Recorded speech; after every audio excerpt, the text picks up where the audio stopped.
बिस्मिल्लाहिर्रहमानिर्रहीम। अस्सलाम वालेकुम नाज़रीन, आप यूट्यूब चैनल देख रहे हैं। मैं इमरान खान। सिचुएशन जो है जिस तरफ जा रही थी वहाँ से उसने रुख बदला है और इसके पीछे बहुत ज़्यादा एक्टिविटी हुई है। यानी अगर आप गुज़िश्ता 15 से 20 दिन का जायज़ा लें तो चीज़ें जा रही थी मुज़ाकरात की तरफ, चीज़ें जा रही थी हल होने की तरफ। इमरान खान की रिहाई के मामला तय हो रहे थे और इमरान खान साहब को कुछ ऑफ़र्स भी की जा रही थी।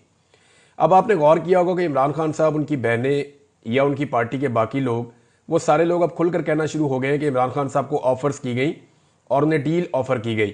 फिर इमरान खान साहब, आपको इस बात का आइडिया पहले से हो चुका होगा कि वो भांप लेते हैं वक्त आने से पहले कि अब होने क्या जा रहा है। यानी उन्हें पाकिस्तान की सियासत की जितनी समझ बूझ है, इस हवाले से उन्होंने जितने भी इससे पहले तखमीने लगाए या जितनी भी उन्होंने पेशन गोइयाँ की, वो सारी दुरुस्त साबित हुई। एक ऐसे वक्त में इमरान खान साहब का एक बड़ा सख्त ट्वीट आ जाना और उसमें वजीर आजम को आर्मी चीफ का अर्दली करार देना, ये इशारा दे रहा था कि मामला उतने ठीक नहीं हैं जितने दिखाई दे रहे हैं।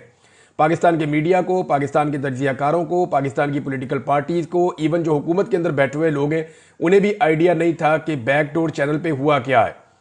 अब मैं कुछ चीज़ें आपके सामने रख देता हूं कि जितने भी मोहरे हैं उन सबको इकट्ठा किया गया है, जितने भी मोहरे हैं उन सबको एक्टिवेट किया गया है और एक मरतबा फिर से प्रोपेगेंडा की एक नई वॉर शुरू होने जा रही है। अब आप बड़े सख्त जुमले देखेंगे, बड़े सख्त बयानात देखेंगे, बहुत सारे जो है वो टाउट्स वो एक्टिव हो जाएंगे, एस्टेब्लिशमेंट की तरफ से सख्त बयानात आएंगे। मुमकिन है कि आने वाले दिनों में DGISPR भी एक सख्त प्रेस कॉन्फ्रेंस कर दे। देखिए, हुआ यह है कि गुज़िश्ता 3 हफ्ते के अंदर पाकिस्तान की एस्टेब्लिशमेंट ने और हुकूमत ने इस बात का अंदाजा लगाने की कोशिश की है कि इमरान खान साहब को अगर बगैर शराइत को मनवाए छोड़ दिया गया तो ज्यादा बड़ा नुकसान होगा, या अमेरिका की कुछ मुखालफत ले ली जाए तो ज्यादा बड़ा नुकसान होगा। देखिए, अगर पाकिस्तान के नुक्ता नजर से देखें तो फिर पाकिस्तान को ज्यादा नुकसान तो इस बात का है कि पाकिस्तान के खारजी ताल्लुकात मगरबी दुनिया से खराब हो जाए, तो लाजमी बात है उस पर आपका जो बिजनेसमैन है वो इफेक्ट हो जाता है, आपका जो ताजिर है या जो आपके एक्सपोर्टर्स हैं उनको फर्क पड़ता है, आपकी इकोनॉमी को फर्क पड़ता है। तो ये जरूर होगा। लेकिन जो जाती मफादात हैं या जो इदारा जाती मफादात हैं या जो अजारादारी है जो पाकिस्तान में कई दहाइयों से कायम है, उस अजारादारी को नुकसान उतना बड़ा नहीं होता अगर अमेरिका के साथ थोड़े ताल्लुकात बिगड़ जाते हैं। लेकिन अगर इमरान खान साहब बाहर आ जाते हैं और इमरान खान साहब के साथ ताल्लुकात को नॉर्मलाइज नहीं किया जा सकता या इमरान खान को अपनी शराइत पे नहीं लाया जा सकता, तो फिर अजारादारी के लिए बड़ा नुकसान हो जाएगा। मैं आपको सिंपल ये कहूँ कि पाकिस्तान में पाकिस्तान की एस्टेब्लिशमेंट का तोती बोलता है। पाकिस्तान की एस्टेब्लिशमेंट बहुत ताकतवर है। पाकिस्तान की एस्टेब्लिशमेंट जिसको चाहती है मावराए कानून जेल में डाल देती है, जिसे चाहती है वो जबरी तौर पे लापता कर देती है, जिसे चाहती है वो उसे इक्तदार में ले आते हैं, जिसे चाहते हैं उसे इक्तदार से निकाल देते हैं। पाकिस्तान की एस्टेब्लिशमेंट के बहुत बड़े बड़े कारोबार और बहुत बड़े बड़े स्टेक्स हैं जिनके बारे में अब सारी दुनिया जानती है, कोई ढकी छुपी बात तो है नहीं। तो उन्होंने असेसमेंट इस बात की है कि इमरान खान और इमरान खान की पॉलिसी में ज्यादा नुकसान पहुंचाएगी या अमेरिकन पॉलिसी में ज्यादा नुकसान पहुंचाएगी। तो अभी जो बज़ाहिर दिखाई दे रहा है कि वो किसी नतीजे पर तो नहीं पहुंचे, लेकिन उन्होंने ये तय कर लिया है कि अगर इमरान खान साहब कुछ शराइत नहीं मानते तो फिर इमरान खान साहब के साथ किसी किस्म की बात नहीं होगी। दूसरी जानिब इमरान खान साहब शराइत मान ही नहीं रहे। इमरान खान साहब का जो स्टेटमेंट है उसमें आपने देखा, उन्होंने कहा जी 10 साल का मंसूबा है, 2 साल गुजर चुके हैं। हालांकि इमरान खान साहब की हुकूमत को गए हुए तो तकरीबन 3 साल होने वाले हैं, तो उन्होंने 2 साल क्यों कहे, इसके ऊपर आप गौर करें। लेकिन इस पर गौर करने से पहले मैं आपको एक स्टेटमेंट उस शख्स की पढ़ के सुनाता हूं जो ज्यादातर खबरें लेकर आते हैं एस्टेब्लिशमेंट से और एस्टेब्लिशमेंट के माउथ पीस के तौर पर धमकियां लगाने का काम भी जो है वो उनका दिन रात जारी रहता है। तो जनाब है तो ये एक सहाफी, लेकिन इन्होंने एस्टेब्लिशमेंट के बिहाफ के ऊपर पाकिस्तानी कौम को बहुत धमकियां पहुंचाई हैं और बताया कि अब क्या होने लगा है, डंडे बहुत तेज चलने वाले हैं, मजीद डंडा चलने वाला है। और बहुत सारी प्रेडिक्शन गलत साबित हुई, बहुत सारी सही साबित हुई है। लेकिन एक चीज जो है वो जो अब कही गई ये बहुत इंपॉर्टेंट है, मैं आपको पढ़ के सुनाता हूं। पैगाम जो है वो ये पहुंचाया गया कि इदारा अपने चीफ की पॉलिसी से चलता है। मैं आपको गारंटी देता हूं 95% लोगों को आज की एस्टेब्लिशमेंट का पता ही नहीं है। तो डंगे होकर इलेक्शन नहीं मिलेगा, वो जमाने गए, घोड़े दौड़ाएं। जरा चेक करें आज की एस्टेब्लिशमेंट के अंदर आपके लिए जज्बात क्या हैं। 2027 तक तस्फिया नहीं होगा, ये जनाब एक मुगीस अली साहब ने रिपोर्ट किया है। और लेकिन मैं आपको एक चीज़ बताता हूँ। देखिए, इसमें हमें जो गौर करने वाली बात है वो ये है कि 2027 का तस्करा क्यों आया और इमरान खान साहब ने 10 साल की बात करके 2 साल गुजरने की बात क्यों की। ये दोनों चीज़ें इसको आर्मी चीफ के साथ जोड़ रही हैं। आर्मी चीफ जो है उनका आगाज होता है 2022 में, और अगर 5 साल पूरे करते हैं तो 2027, और इमरान खान साहब अगर 10 साल वो पूरे करते हैं तो फिर 2032। तो ये मामला इस तरीके से इमरान खान साहब ने और ये मोहतरम जो है इन दोनों ने बताया। लेकिन आप एक चीज पे गौर करें कि 2027 का जिक्र क्यों आ रहा है। 2027 में या तो एक एक्सटेंशन हो जाएगी मजीद 5 साल के लिए आर्मी चीफ की, या फिर एक नया आर्मी चीफ आ जाएगा। तो उस वक्त तक के लिए तो पॉलिसी यही चलेगी। यानी ये कहा जा रहा है कि जो मौजूदा आर्मी चीफ है उनकी पॉलिसी है कि इसी तरह चलाओ मामला, पाकिस्तान तरीके इंसाफ के लिए कोई रूम नहीं है। तो फौज का पॉलिटिक्स के अंदर जो किरदार है वो तो सबके सामने, आपको ढका छुपा तो है नहीं। अब जितने भी मोहरे हैं उन सबको एक्टिवेट कर दिया गया और एक दम अटैक किया गया है पाकिस्तान तरीके इंसाफ के ऊपर। मरियम नवाज को एक्टिवेट किया गया। आप गुज़िश्ता 2 दिन से मरियम नवाज के लहजे के अंदर रऊनत देख रहे हैं। आपको नजर आ रहा होगा कि ये वही रऊनत है जो कुछ अरसा पहले हुआ करती थी, लेकिन उसके बाद जब जुल्म और जबर की चक्की बहुत ज्यादा तेज चली है तो उस वक्त एक खामोशी भी थी। अवाम के अंदर जब शदीद तरीन रद्द अमल आया तो उस वक्त एक खामोशी भी थी, लेकिन उसके बाद ये जो रऊनत वाली आवाज है और वो जो लहजा है वो दोबारा से अब आप महसूस कर सकते हैं। इन लोगों को ये यकीन दिला दिया गया है कि कुछ भी हो जाए पाकिस्तान पीपल्स पार्टी आपको छोड़कर नहीं जाएगी। यानी एस्टेब्लिशमेंट की तरफ से PMLN को ये यकीन दिलाया गया है कि कुछ भी हो जाए, जमीन आसमान इधर उधर हो जाए, जो मर्जी हो जाए, पाकिस्तान पीपल्स पार्टी किसी सूरत भी PMLN की हुकूमत से अपने आप को अलग नहीं करेगी। ये एस्टेब्लिशमेंट की तरफ से यकीन दिलाया गया PMLN की हुकूमत को कि ये अच्छे बच्चों की तरह इसी तनख्वाह के ऊपर नौकरी करेंगे। इनके हवाले से कोई परेशानी की बात नहीं है। अब मरियम नवाज साहबा जो है उनको भी एक्टिवेट किया गया। उन्होंने निकल के ताने देना शुरू किए, इवन जानवरों से उन्होंने तशबीह दी पाकिस्तान तहरीक इंसाफ को। और अगर अब उनके ऊपर जवाब आएगा तो फिर वो औरत कार्ड खेलेंगी। सबसे पहले पाकिस्तान में औरत कार्ड निकाल दिया जाता है। मैं हैरान होता हूं, पाकिस्तान में बहुत सारी ऐसी औरतें थीं जो खवातीन के ऊपर जुल्म और ज्यादती जरा सी होती थी तो आवाज उठाती थी। उनके नाम लेना मुनासिब नहीं है, बहुत सारी औरतें, आप सबको उनकी शक्लें भी याद हैं। लेकिन मुझे बहुत हैरत होती है कि पाकिस्तान तहरीक इंसाफ की औरतों को क्या अभी तक औरत का स्टेटस नहीं दिया गया, या इन औरतों के इंसानी हकूक नहीं माने जाते, या इन औरतों के हवाले से किसी किस्म का कोई ह्यूमन राइट्स का चैप्टर नहीं जागता। यानी जितनी भी पाकिस्तान में ह्यूमन राइट्स की तंजीमें हैं या जितनी भी ह्यूमन राइट्स से ताल्लुक रखने वाली औरतें हैं जिन्होंने बहुत पैसा बनाया ह्यूमन राइट्स का बार बार नाम लेकर, और बाहर से बड़ी इन्होंने फंडिंग शंडिंग ली हुई है, बड़े दौरे शौरे इन्होंने खड़काए हुए हैं, पाकिस्तान तहरीक इंसाफ की औरतों को जब जब मार पड़ती है तब तब ये औरतें खामोश रहती हैं या सेलिब्रेट करती हैं। ये एक बड़ी अजीब चीज है। पाकिस्तान के मीडिया के अंदर बैठी हुई खवातीन जो सहाफी हैं वो भी PMLN के साथ, अगर किसी खातून के साथ जरा सी ऊंच नीच हो जाए, मरियम नवाज के बारे में कोई एक सवाल उठा दे तो जमीन आसमान के कलाबे मिला दिए जाते हैं। ना कि वो टिकटॉकर वजीर आला जाली सीट के ऊपर आकर बैठी हुई है। भाई जो सीट ही जाली है, जो हुकूमत ही जाली है, उसकी कारकर्दगी भी फिर जाली है। कारकर्दगी की तो आप तब डिस्कस करें ना, जमहूरियत में तो अवाम फैसला करते हैं किसका इक्तदार होगा। अब ये अवामी फैसले के बरखिलाफ आकर इक्तदार पे काबिज हो गए और इनको लाकर स्टैब्लिशमेंट ने बिठा दिया है। अब इनकी कारकर्दगी के ऊपर अगर आप जायजे लेंगे, अव्वल तो कारकर्दगी है कोई नहीं। वो जो कारकर्दगी है वो पोल में अभी खोल देता हूं, आपको बता देता हूं। लेकिन एक चीज आप क्लियर कर दें कि निजाम इमरान खान साहब के साथ जो मुज़ाकरात कर रहा था वो मुज़ाकरात पूरी तरह से खटाई में पड़ गए हैं। इमरान खान साहब और उनकी पार्टी को दोबारा स्ट्रगल में जाना पड़ेगा।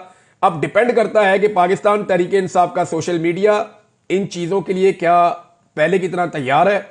नंबर 2, ओवरसीज पाकिस्तानी पूरी दुनिया से इमरान खान साहब के लिए या इंसानी हकूक की पामालियों के खिलाफ भरपूर आवाज उठा सकेंगे, वो उसी तरीके से अपनी मुहिम को जारी रख सकते हैं या नहीं रख सकते।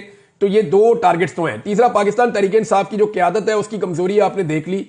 एक तो वो इमरान खान साहब के बयानिए का बोझ उठाने के लिए ज़हनी तौर पे पाकिस्तान तहरीक इंसाफ तैयार नहीं है, और मैं ये बात खुलकर कह रहा हूं और मेरे पास इसका सबूत है।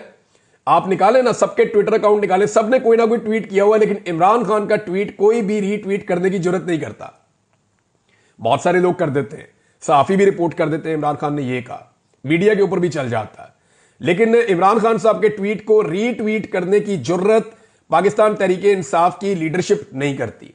तो इसका मतलब यह है कि लीडरशिप तो फारिग है, उन्होंने तो इस लड़ाई को लड़ना नहीं है, ना वो मीडिया में लड़ सकेंगे ना वो सोशल मीडिया पे लड़ सकेंगे। अब ये सोशल मीडिया और ओवरसीज पाकिस्तानियों के गले पड़ने वाली है लड़ाई। और तीसरे इसके बड़े स्टेक होल्डर्स हैं पाकिस्तान के अवाम, जिन्होंने बड़ी तादाद में इमरान खान साहब को वोट डाला, जिनकी अक्सरियत आज भी इमरान खान साहब के साथ खड़ी है। और इसीलिए इमरान खान साहब की पार्टी को या उन्हें किसी किस्म की इजाजत नहीं है कि वो कोई पब्लिक एक्टिविटी आजादाना तौर पर कर सके, क्योंकि उनको आइडिया है कि वहां पर ऐसे रिकॉर्ड लग जाएंगे कि उन मनाजिर से पूरी दुनिया हिल जाएगी। अब औरत कार्ड का इस्तेमाल फौरी तौर पे शुरू कर दिया जाता है। अगर पाकिस्तान तहरीके इंसाफ की औरत ना हो तो, अगर औरत का ताल्लुक पाकिस्तान तहरीके इंसाफ से नहीं है तो फिर वो औरत है। अगर वो तहरीके इंसाफ की है तो उसको अगवा करे, उसको मारे, उसको सड़कों पे घसीटे, उसको बेगुनाह उठा के जेल में डाले, उसके बच्चे उठा ले, उसकी चादर और चार दीवारी का तकद्दुस पामाल करें, आप उसके घर के अंदर दाखिल हो जाएं, आप उसके बेडरूम के अंदर दाखिल हो जाएं, आप उसकी नाजेबा गालियां दें, जो मर्जी करें आप।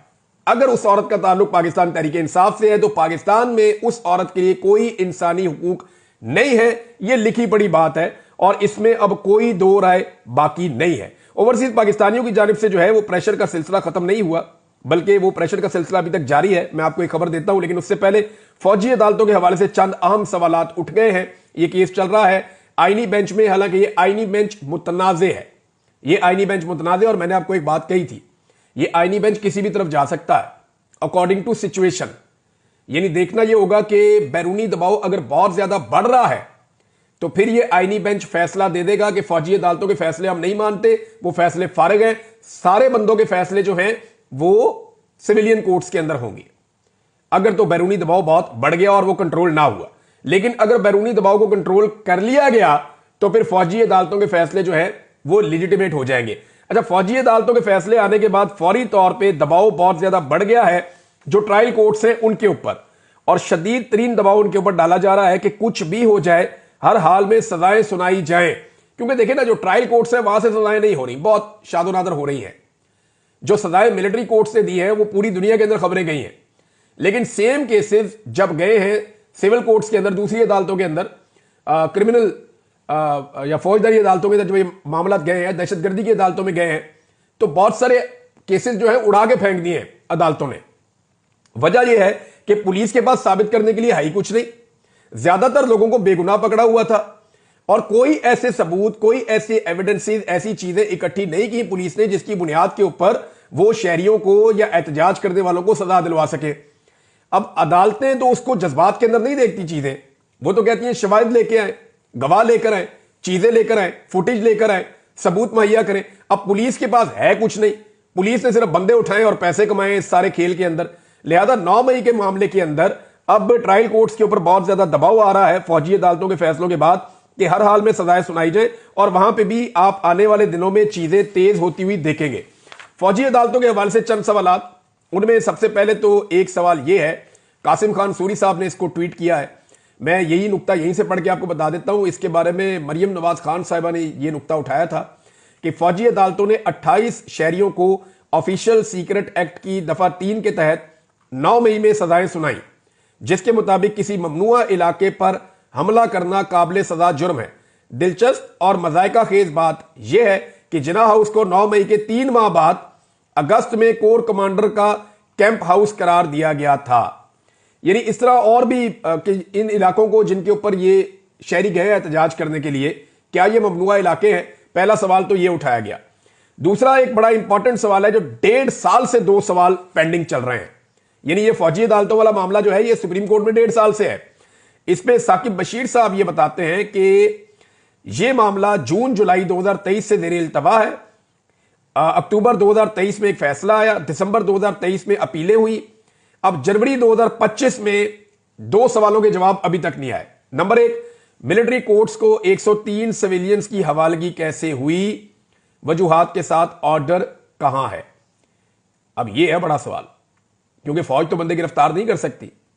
इन बंदों की गिरफ्तारियां कहीं ना कहीं तो होनी थी, पुलिस ने करनी थी या किसी और इदारे ने करनी थी, और जब ये गिरफ्तारियां होनी थी तो इनको एक प्रोसीजर के तहत फौज की हिरासत में देना था या फौज के हवाले करना था।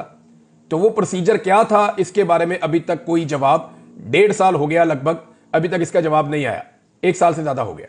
नंबर 2, किस बुनियाद पर किसने तय किया ये केसेस सिविलियन कोर्ट्स में जाएंगे और बाकी 103 मिलिट्री कोर्ट्स में जाएंगे। अच्छा, ये बहुत इंपॉर्टेंट है, ये नुकता मैंने भी पहले उठाया था कि अजीबोगरीब बात है कि 103 बंदे उठा के मिलिट्री कोर्ट में दे दिए और बाकी 10,000 के करीब बंदा था वो पकड़ के जो है वो जेलों में बंद कर दिया। उनके केसेस वहां चल रहे हैं। यानी यास्मीन राशिद साहबा मिलिट्री कोर्ट में नहीं है, एजाज चौधरी साहब मिलिट्री कोर्ट में नहीं है, महमूद रशीद साहब मिलिट्री कोर्ट में नहीं है, उमर चीमा साहब मिलिट्री कोर्ट में नहीं है। ये जो खवातीन खदीजा शाह छूट के आई हैं, सनम जावेद छूट के आई हैं, ये तैयबा राजा छूट के आई हैं, बाकी और बहुत सारी भुट्टा साहबा और बहुत बेशुमार लोग हैं, नाम ही नहीं मुझे याद रहते, लेकिन ये तमाम खवातीन ये कोई भी मिलिट्री कोर्ट में नहीं है। और बहुत सारे मर्द हजरात हैं जो सारे गिरफ्तार हुए हैं, जमानतें करा करा के छूटे हैं, ये भी मिलिट्री कोर्ट में नहीं है। तो ये जो 10,000 के करीब बंदा गिरफ्तार हुआ ये मिलिट्री कोर्ट में क्यों नहीं गया, और वो 103 जो मिलिट्री कोर्ट में गए इनके बीच में डिफरेंशिएट कैसे किया गया, किस बुनियाद पे किया गया, ये भी एक सवाल है, इसका जवाब आज तक नहीं आया। एक और बड़ा इंपॉर्टेंट क्वेश्चन है, लेकिन उससे पहले आमिर मुगल साहब ने एक ट्वीट की और एक चीज की तरफ निशानदेही की। उन्होंने कहा सुप्रीम कोर्ट में जमा कराई गई रिपोर्ट के मुताबिक जिस मिलिट्री कोर्ट ने 9 मई के मुल्जिमान को सजा सुनाई है, इस कोर्ट की सरबराही लेफ्टिनेंट कर्नल शेख असद कर रहे हैं। लेफ्टिनेंट कर्नल जो हैं ये electrical and mechanical engineers battalion के हैं। ये 54th electrical and mechanical engineers battalion, इसके कमांडिंग ऑफिसर हैं। अब core of electrical and mechanical engineers के कर्नल साहब की कानून और अदालती उमूर पर, यानी वो कह रहे हैं जी हम तो सुभान अल्लाह ही कह सकते हैं इसके ऊपर के इलेक्ट्रिकल और इंजीनियरिंग के एक कर्नल साहब हैं, वो कैसे अदालतों की सरबराही कर सकते हैं और वो इसके अंदर फैसले दे सकते हैं। तो ये एक और टेक्निकल नुक्ता है जो उठाया गया है। एक और चीज है जो जस्टिस सैयद हसन अजहर रिजवी साहब ने पूछी है। उन्होंने ये सवाल पूछा कि जीएच के ऊपर पहले भी एक हमला हुआ जिसमें शहादतें हुई हैं। कराची में एक कोरियन तैयारा तबाह किया गया, वहां पे भी शहादतें हुई हैं। ये जो तैयारा तबाह किया गया था ना कराची के अंदर, ये बहुत बड़ा अटैक हुआ था, ये आपको याद होगा, कराची में एक बहुत बड़ा इंसिडेंट हुआ था। इन वाकयात में फौजी तनसीबात पर हमले हुए, केसेस का ट्रायल इंसदाद दहशतगर्दी अदालतों में हुआ। मिलिट्री कोर्ट्स क्यों नहीं भेजा गया, डेटा फ्राहम करें। अब ये बड़ा आम सवाल है कि जहां पे रियल टेररिस्ट आए थे, जिन्होंने आके जीएचक्यू के ऊपर अटैक किया, जिन्होंने आकर अटैक किया मेहरान एयरबेस पे, इन दहशतगर्दों का ट्रायल जज साहब के बकौल हो गया दहशतगर्दी की अदालतों में। इनको भेजा नहीं गया, मिलिट्री कोर्ट्स के अंदर क्यों नहीं भेजा गया। अब ये जो सिविलियन है इनको क्यों भेजा गया, यहां पे ये सवाल एक बहुत बड़ा उठ जाता है। एक नादरीन खबर और है, और ये खबर मैं आपको सुना रहा हूं। खबर तो अच्छी नहीं है, लेकिन पाकिस्तान की हुकूमत ऐसी ही है। मैं आपको 3-4 दिन से बता रहा हूं कि इस हुकूमत ने सबसे ज्यादा टैक्सेस लगाए हैं। मैं आपको बता रहा हूं इस हुकूमत ने सबसे ज्यादा महंगाई की है, चाहे वो पेट्रोल है, चाहे वो बिजली है, चाहे वो गैस है, इसके ऊपर सबसे ज्यादा टैक्सेस इस हुकूमत ने लिए हैं। 16 रुपए वाली बिजली को ये 60 रुपए से ऊपर लेकर चले गए हैं। गैस की कीमतों में लगभग 1000% तक इन लोगों ने इजाफा कर दिया है। यानी 10 गुना गैस की कीमत में इजाफा कर दिया, 4 गुना बिजली की कीमत में इजाफा कर दिया, और पेट्रोल की कीमत भी लगभग 100 रुपया से ज्यादा लीटर इन्होंने बढ़ा दी है। ये सारा कुछ करने के बाद इन्होंने महंगाई का वैसे भी तूफान लगाया हुआ है, और उसके अलावा एक्स्ट्रा टैक्सेस पाकिस्तान से हर जगह पे ले रहे हैं। इवन किसानों तक पे तो इन्होंने टैक्सेस लगा दिए हैं। हर चीज आम आदमी की पहुंच से बाहर जा रही है। इतना पैसा अवाम से इकट्ठा हो रहा है, लेकिन इसके बावजूद ये सबसे ज्यादा कर्जे भी ले रहे हैं। पाकिस्तान की तारीख में सबसे ज्यादा रफ्तार से कर्जे लेने का जो रिकॉर्ड है वो शहबाज शरीफ साहब ने तोड़ दिया है। यानी जितना कर्जा इन्होंने गुज़िश्ता तकरीबन 2 साल के अंदर ले लिया है, इतना कर्जा पाकिस्तान ने दहाई के अंदर नहीं लिया होगा। तो टका के इन्होंने कर्जे लेने का रिकॉर्ड भी तोड़ दिया, और पाकिस्तान की तारीख के महंगे तरीन कर्जे लिए हैं। आईएमएफ और पाकिस्तान की तारीख का सबसे गंदा मुआहिदा इन्होंने किया है, जिसके नतीजे में पाकिस्तान में महंगाई का तूफान आ चुका है और अभी मजीद आ रहा है। अब इसके बावजूद जो फिगर अब मैं आपको बताने लगा हूं, आपके रोंगटे खड़े हो जाएंगे। अब आप ये देखें कि ये माली साल चल रहा है ना, ये आपका 1 जुलाई को शुरू हो जाता है। तो 1 जुलाई से लेकर दिसंबर तक इसकी पहली 6 माही होती है, या शिशमाही होता है, या 6 माह पहले इसके जो होते हैं, 2 छमाहियां गुजर गई हैं, तो इसके अंदर टोटल 12 महीने का होता है। लेकिन ये 6 माह पहले जो है इसकी कारकर्दगी आप देखें। 6 माह के दौरान हुकूमत 1100 अरब के तरक्याती बजट में से सिर्फ 148 अरब खर्च कर पाई है। अंदाजा करें, ये 1100 अरब के तरक्याती बजट थे कि इसको तरक्याती मंसूबों पर लगाना है, लेकिन अवामी तरक्की पे लगा कितना? 148 अरब। अपने खर्चे पूरे हो रहे हैं, प्रोटोकॉल फुल चल रहे हैं, तनख्वाहें फुल मिल रही हैं, मीडिया को फुल पैसा खिलाया जा रहा है, जहां जहां लॉबिंग है वहां पैसा खर्च किया जा रहा है। लेकिन अवामी तरक्की और फलाह के ऊपर पैसा खर्च करने पे आए तो 1100 अरब में से सिर्फ 148 अरब खर्च किए गए। और यह किया क्या जाएगा? जब साल खत्म होने वाला होगा तो अचानक पैसा जारी कर दिया जाएगा एमएनएस की स्कीमों के लिए, जहां से बेशुमार कमीशन वो लेकर खा जाएंगे। ये ऐसे ही होता है हमेशा, यानी इसी पैसे को बाद में कमीशन में डाल देंगे। अब मैं हैरान होता हूं कि जब पैसा खर्च भी नहीं कर रहे तो पैसा जा कहां रहा है? इस सवाल का जवाब कोई नहीं देता।